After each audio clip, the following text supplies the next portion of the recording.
Before I met Azaan, life felt like a straight road I never questioned.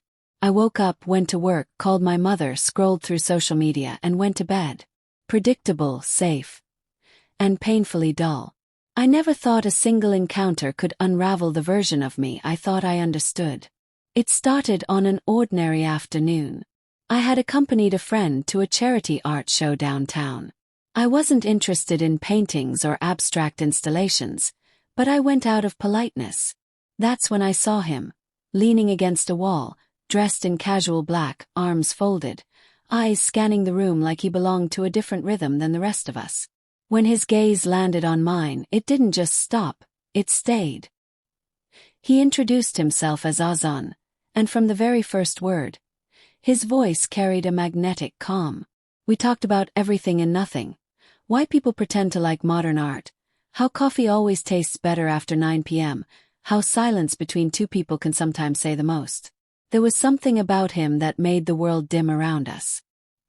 He wasn't the type to flirt loudly or make exaggerated promises. Instead, he asked thoughtful questions, listened without interrupting, and occasionally smiled like he knew something I didn't. After that night, we started talking often. Late-night voice notes, random jokes, long conversations about fears we hadn't told anyone else. Azaan was different from the men I'd known before. He wasn't needy, yet he made me feel wanted. He wasn't dramatic, but something about him felt deeply intense, like a river just before it floods. I didn't fall for him all at once. It happened slowly, like mist gathering on glass. One moment I was just curious, and the next I was waiting for his messages like they were oxygen. He had this way of disappearing just long enough to make me ache, then returning with words that stitched me back together. Still, a small voice inside me whispered caution. He rarely talked about his past, never mentioned family or long-term plans. When I asked about his old relationships, he smiled and said, "Some things are better left where they belong." But I ignored the warning signs. Love, or what I thought was love, made me blind. I mistook mystery for depth. I believed his silence meant he was wounded, not hiding. I didn't know then that the same quiet that drew me in would later be the thing that left me alone in a taxi, on a night that should have felt safe. And maybe that's the thing about people like Azaan. What they don't say is sometimes louder than everything they do. The more time I spent with Azaan, the more I realized he lived in extremes. One evening, he would hold my hand as if he feared losing me. The next, he would grow distant, lost behind a stare that seemed to stretch beyond the room we were in. He never explained these shifts. He simply let the silence grow between us, like a wall built brick by unspoken brick. But I stayed. Love, when it's new, often confuses intensity with depth. I thought his mood swings were signs of emotional layers I needed to uncover, not warnings I should have heeded. I convinced myself that I could be the one to make him open up, that my presence would be the calm to his chaos. It was a rainy Thursday when things began to slip further. We had planned to go out for dinner, something simple. He picked me up late, already brooding. His grip on the steering wheel was tight, jaw clenched, eyes locked forward like he was battling thoughts he couldn't, or wouldn't, share. I tried to lighten the mood, made small jokes, brushed his arm lightly. He gave me a thin smile but remained quiet. As we drove, the tension in the car became suffocating. It wasn't anger. It was something heavier, like guilt or grief. But when I asked him what was wrong, he simply said, "Nothing. I'm just tired." We didn't make it to the restaurant. Halfway there, he suddenly pulled over and asked the driver to stop. Confused, I looked at him. "What's going on?" I asked, trying to read his face. He didn't answer. He stepped out, walked around to my side and opened the door. "Take this taxi home," he said softly, almost like he was doing me a favor. "I need to be alone." My heart raced. Alone? Azaan, what's happening? Did I do something? He shook his head but didn't meet my eyes. "No, you didn't do anything. Please, just go." Then, without another word, he closed the door. The driver looked back at me through the rearview mirror, waiting. I sat there frozen, watching Azaan walk away under the flickering streetlight. No explanation. No goodbye. Just distance. The engine hummed to life, and the taxi pulled into traffic. I wanted to believe it was just a moment of emotional overwhelm, that he'd call in an hour, or show up at my door the next day with flowers and an apology. But in my gut, I knew something had shifted permanently. That night I didn't cry.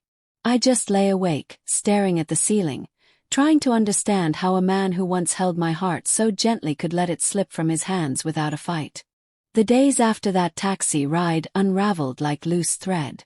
Every hour without a message, every call that went unanswered, only confirmed what my heart had already begun to suspect. Azaan wasn't coming back. First I tried to be patient. I told myself he needed space. That maybe his silence was temporary, a pause, not an ending. But when 3 days turned into a week, and a week bled into 2, reality began to harden around me like frost. He had vanished. No confrontation. No closure. Just absence. I wasn't ready to accept that the man who once memorized the way I took my tea could disappear so completely. So I did the thing I told myself I wouldn't do. I went looking for him. I remembered the area he had once mentioned in passing, a neighborhood where he said his family lived. I found the courage to go there, hoping for answers, maybe even an explanation. What I found was something else entirely. There he was, standing outside a modest white house, not alone. A woman stood beside him, laughing at something he said. Her hand resting lightly on his arm in a way that suggested familiarity, intimacy. My heart didn't just break, it cracked open in slow motion. I stood behind a parked car, frozen in disbelief, watching the man I loved wear a life I wasn't part of. Later, through mutual acquaintances, I discovered the truth. Azaan had been engaged for months. It wasn't just a casual relationship. It was a serious, family-approved arrangement. And I had been the secret, the escape, the temporary thrill while he prepared for a future I was never meant to be part of. Suddenly everything made sense. The silences, the mood swings, the intensity that never came with consistency. He hadn't been lost.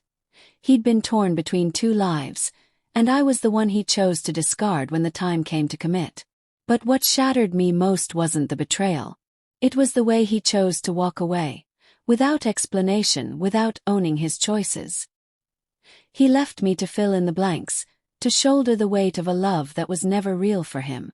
I wish I could say I confronted him, demanded answers, or screamed until my throat gave out.